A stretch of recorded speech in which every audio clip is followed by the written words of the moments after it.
नमस्कार, मैं संतोष सिंह और आज हम जिस विषय पर चर्चा करने जा रहे हैं वो विषय काफी गंभीर है और काफी मनन के बाद मैंने सोचा कि नहीं, ये गंभीर विषय की चर्चा बिहार के लोगों से करनी ही चाहिए। कब तक आप इन सब चीजों से मुख मोड़ते रहेंगे? हालांकि मेरी प्रवृत्ति नहीं रही है, मैं इस तरीके की प्रवृत्ति के हमेशा खिलाफ खड़ा रहा हूं। देखिए, सोशल मीडिया अल्टरनेटिव मीडिया के तौर पर इस देश में सामने आया, लेकिन धीरे धीरे इस मीडिया पर ऐसे लोगों की पकड़ हो गई जिनको मीडिया के न एथिक्स से कोई मतलब है, न मीडिया के एम एंड ऑब्जेक्ट क्या है उससे कोई मतलब है। बस अपनी दुकानदारी चलती रहनी चाहिए, व्यूज करोड़ों में आना चाहिए, पैसे कमाते रहें, उद्देश्य सिर्फ यही रह गया। और यही वजह रही कि आज पूरी दुनिया में सबसे कम प्रभाव छोड़ने वाला अगर कोई माध्यम रह गया है तो यहाँ सोशल मीडिया रह गया। और यही वजह है, ये भी समझ लीजिए कि भारत के क्रिएटर यूट्यूब पर हो या फेसबुक पर हो, दोनों जो करोड़ में पैसा यहां देते थे, अब वो धीरे धीरे उसमें कटौती करना शुरू कर दिया है। सिर्फ कटौती करना ही शुरू नहीं कर दिया है, जहां 21,000 करोड़ रुपया पर वर्ष प्रति ईयर हमारे जैसे क्रिएटर्स के बीच पहुंचता था हिस्से में, टुकड़े में, अब वो घट के 11,000 करोड़ हो गया। वजह कि सोशल मीडिया पर से लोगों का भरोसा धीरे धीरे उठने लगा है और अब यह मीडिया ऐसे लोगों के पास रहकर सिमट गया है जो इस सिस्टम को न प्रभावित करता है और ना ही इस सिस्टम में बैठे लोग तवज्जो देते हैं। आप कहिएगा कि इतनी बातें आपने क्यों कही थी? मैंने ये बातें इसलिए कही है कि देखिए, मनीष कश्यप पिछले कुछ दिनों से फिर सुर्खियों में। मैं देख रहा था, ऑब्जर्व कर रहा था और मैं ये समझ रहा था कि मनीष कश्यप वही खेल खेल रहा है जिस खेल का ये विराट कोहली है, एक्सपर्ट है। याद करिए, आयांश, ये सब कुछ हम दिखाएंगे, तब आएंगे आज के मुद्दे पर। आयांश का मुद्दा याद है ना, 16 करोड़ का इंजेक्शन, और पहली बार मनीष कश्यप ने इस इमोशन के साथ व्यापार शुरू किया। हम व्यापार ही कहेंगे। और फिर क्या हुआ सबों को मालूम है। ये 2021 की शायद घटना है। उस वक्त मैं कशिश चैनल का बिहार झारखंड का बॉस हुआ करता था और आयांश के पिता के फर्जीवाड़ा की खबरें रांची से ही हमें एक व्यक्ति ने दिया था। उस समय में मनीष कश्यप क्या कर रहा है, क्या सोशल मीडिया पर हो रहा है, इसकी तनिक भी जानकारी मुझे नहीं थी। लेकिन आज जब हम स्टोरी मनीष कश्यप के उस कारनामे की खबर लेकर हम कुछ स्टडी कर रहे थे, उसी समय हमें आयांश के बारे में भी जानकारी दी, तो मुझे वो दिन याद आ गया कि कैसे वो झारखंड में फर्जीवाड़ा किया था। और पहला वो चैनल है कशिश जिसने आयांश के पिता के उस फर्जीवाड़े खबर को ब्रेक किया था। फिर सोशल मीडिया पर जो दुकानदारी चल रही थी, उस दुकानदारी में क्या हुआ, बंद हुआ नहीं हुआ, मुझे नहीं पता है। जब मैं दूसरी बार इस सोशल मीडिया के अनसोशल कैरेक्टर से आमना सामना हुआ तो वो था जब मैं खुद इस प्लेटफॉर्म पर आ चुका था। उस समय में चेन्नई में एक बिहारी मजदूर के मारपीट का मसला आया था, जिस मसले पर मनीष कश्यप इसी तरीके से तूफान मचाए हुए था जैसे आयांश वाला मचाया था। फिर 1-2 साल अस्थिर रहा, फिर चेन्नई के इशू पर पकड़ा। चेन्नई के इशू पर पकड़ने के बाद, क्योंकि हम लोग तो उसी प्लेटफॉर्म से आए हैं ना, वहाँ कहाँ कलाकारी होता है वो हम जानते हैं। हमने सबसे पहले मनीष कश्यप के मजदूरों की पिटाई वाली वीडियो पर ही मैंने सवाल खड़ा किया था। फिर जो कुछ भी हुआ वो आपके सामने है। देखिए, इस तरीके की प्रवृत्ति वाले जो क्रिएटर हैं उसकी बहुत बड़ी संख्या है, जिनका उद्देश्य दिखता तो है कि पब्लिक के लिए लड़ाई लड़ रहे हैं, लेकिन बात कुछ और होती है।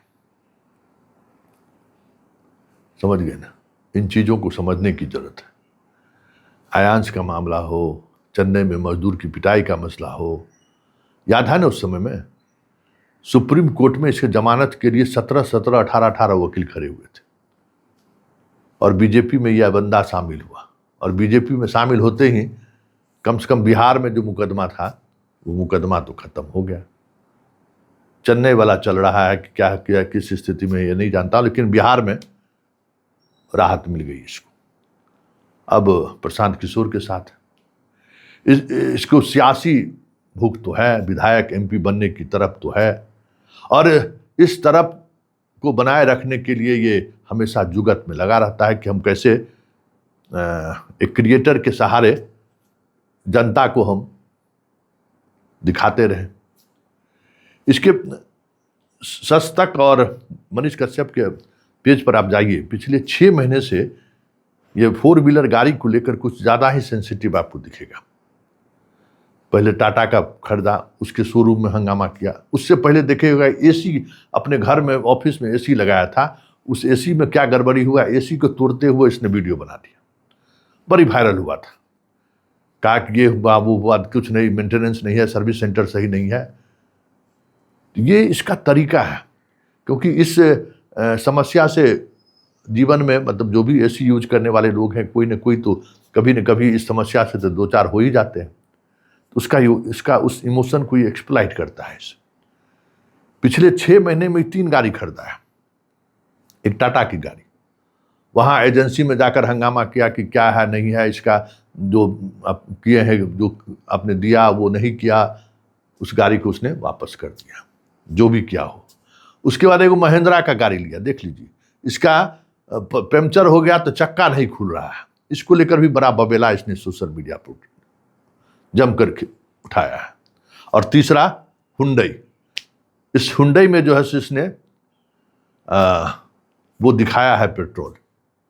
मुझे पता है वो जो पेट्रोल का खेल है ना, अगर उसकी जांच हो जाए तो सच पता चल जाएगा कि आखिर में ऊपर में जो दिख रहा है और नीचे में जो दिख रहा है, ये दोनों फर्क कहाँ से पैदा ले लिया, कैसे हो गया ये।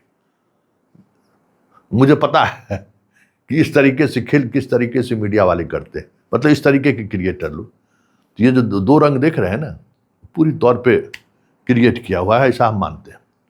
और जांच हो जाए तो ये बातें सामने आ जाएंगी। वैसे देश में बबेला मचा तो कंपनी वाले अपनी बात रखे हैं, वो अलग बात है, लेकिन इतना तय है 6 महीने का इसके एक्टिविटी पर गौर करिएगा तो स्क्रैच कहाँ होता है, हो जाए तो कौन सी कंपनी में जाइए, वहाँ बेहतर सुविधा आपको मिलेगा। गाड़ी का ब्लैक शीशा लगाना हो तो क्यों गर्मी में लगाया जाना चाहिए, कौन सी कंपनी, कौन सा दुकान बेहतर हो सकता है, इस तरीके का दर्जनों खबरें इसके सोशल पेज पर आपको मिल जाएगा, जो किसी कंपनी को प्रमोट करने वाली जैसी है। तो ये इसके इस प्रवृत्ति पर अगर आप गौर करिएगा तो आपको लगेगा कि ये खबर किसी न किसी तरीके से किसी को डैमेज करने के लिए या फिर किसी को प्रमोट करने के लिए करता है, जो अर्थशास्त्र का एक सिंपल फार्मूला है। सिंपल फार्मूला है, ये चीज़ें चलती हैं। सोशल मीडिया में प्रतिद्वंदी कंपनी वाला इस तरीके के लोगों का इस्तेमाल करता है, लेकिन उस इस्तेमाल में देश की पत्रकारिता को ये प्रभावित कर रहा था। इसलिए हमने ये बातें कही कि देखिए ये प्रवृत्ति, और यही वजह है कि मेन एक्सट्रीम मीडिया को लगभग देखना लोगों ने छोड़ दिया है, फिर भी कभी कभी रिमोट पर हाथ चला ही जाता है। उसका कारण यही है कि हमने सोशल मीडिया को अल्टरनेटिव मीडिया के तौर पर स्थापित करने में अभी तक कामयाब नहीं हुए। हाँ, इसके लिए सरकार का दमनकारी नीति भी जिम्मेवार रहा है। सरकार ने अल्टरनेटिव मीडिया को जैसे भी चाहा चींटी की तरह मसल दिया है, और उस समय देश की जनता को ऐसे मीडिया हाउस के साथ खड़े रहने की जरूरत थी। देश की जनता उनके साथ खड़ी नहीं रही, तो फिर मनीष कश्यप जैसे लोगों की तरह लोग हथियार का इस्तेमाल करना शुरू कर दिया है, अपने तरीके से खबरें बनानी शुरू कर दी हैं, और इसका नुकसान अल्टीमेटली देश की जनता को भुगतना पड़ रहा है, भुगतना भी है। अभी क्या हुआ है, अभी तो बहुत सारी चीज़ें आनी बाकी है, इंतजार करिए। क्योंकि सोशल प्लेटफॉर्म के इस अनसोशल चरित्र की वजह से अब ज़्यादा दिनों तक बहुत कम क्रिएटर आपको दिखेंगे, और जो दिखेंगे वो आपकी भावनाओं को एक्सप्लॉइट करेंगे, ऐसे सच से आपको सरोकार करेंगे जो 200% झूठ होगा। इसी तरीके से चीज़ें करके चलते रहेंगे। और ये जो खेल है ना, यह खेल उस दिशा की तरफ बढ़ रहा है जिससे पत्रकारिता को भी नुकसान हो रहा है, पत्रकारों का भी नुकसान हो रहा है, और जो नए क्रिएटर आ रहे हैं वो समझिए कि बिहार में इस तरीके का हजारों क्रिएटर पैदा लिया मनीष कश्यप के दौर में, और अपराधी और क्रिएटर में कोई फर्क नहीं, हम कह सकते हैं। उसका आचार विचार व्यवहार खबर करने का तरीका, आप हैरान रह जाएंगे कि भाई हो क्या रहा है। हम सच को सामने लाने का हम प्लेटफॉर्म है, जबरन सच थोपने का प्लेटफॉर्म हम लोग नहीं है। और इसके लिए अधिकारी को हम सार्वजनिक तौर पर डिमोरलाइज कर रहे हैं, अधिकारी से ऊंची आवाज में बोले जा रहे हैं, गाली गलौज की भाषा का इस्तेमाल कर रहे हैं। तो ज़्यादा दिनों तक ये नहीं चलेगा। ये जो सोशल मीडिया का जो अनसोशल चरित्र है ना, आज न कल उस पर किसी न किसी रूप में सरकार भी कार्रवाई करेगी, और एक दौर के बाद जनता भी ऐसे लोगों को खारिज करेगी।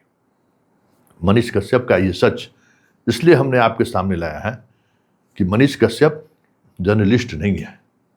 मनीष कश्यप अपने राजनीतिक महत्वाकांक्षा को पूरा करने के लिए समय समय पर भरत तिवारी जैसे मुद्दों को भी उठाता है, इथेनॉल जैसे मुद्दों को भी उठाया, आयांश जैसे मुद्दों को भी उठाया, मजदूरों की पिटाई का भी मुद्दा उठाया। लक्ष्य क्या है? कल तक ये बीजेपी में था, बीजेपी के लिए क्या क्या नहीं करता था, आज प्रशांत किशोर के साथ। बस उद्देश्य क्या है ये समझिए। अगर उद्देश्य सियासी सफर का है तो फिर हर उसके खबर पर को सियासी चश्मे की नजर से देखिए। चलिए, इसलिए मैंने कहा कि नटवर लाल दूसरा नहीं हुआ ठग के जमाने में, चार्ल्स सोबराज जैसा दूसरा अपराधी नहीं हुआ।